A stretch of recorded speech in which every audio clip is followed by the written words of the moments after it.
అంటే ఒక్కొక్కసారి చూసినప్పుడు మనం ఏదో ఎక్స్పెక్ట్ చేస్తాం ఇది బాగా వెళ్తుందిరా అని అనుకోండి. ఎందుకంటే ఈ నెంబర్ గేమ్ లో ఇన్నాళ్ళు రానిదే అందుకండి. నేను ఈ నెంబర్ గేమ్ లోకి వచ్చాక నెక్స్ట్ ఇన్ని మిలియన్స్ కొట్టాలి, ఈ తమ్నైల్ పెట్టాలి, నెక్స్ట్ ఈ టాపిక్ కొట్టాలి, ఉంటది. నేను ఐఎమ్ యాక్టర్ బై చాయిస్. నేను అమెరికాలో ఉద్యోగం వదిలేసి అక్కడ నుంచి ఇక్కడికి వచ్చింది యాక్టర్ అవ్వాలని. కానీ యాక్టర్ గా ఆ జర్నీ సీరియల్స్ లో చాలా బాగా నడిచింది.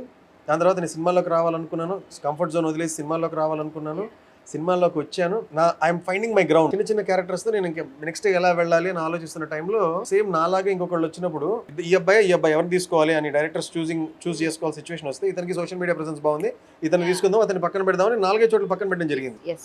నెక్స్ట్ ఐ థాట్ దట్ ఓహో ఇది ప్రియారిటీ అవుతుంది, మనం ఇక్కడ ఈ విషయంలో ల్యాగ్ అవ్వకూడదని. నా బెస్ట్ స్ట్రెంగ్త్ ఏంటి, నేను నేర్చుకుంటుంటా, రోజు నేర్చుకుంటా, కొన్ని నేర్చుకుంటా, అవి చెప్దాం. ఇంకొకటి సినిమా అంటే అసలు బ్లడ్లోనే ఉంది అది. కాబట్టి ఈ 2 విషయాలు చెప్దామని అనుకున్నా.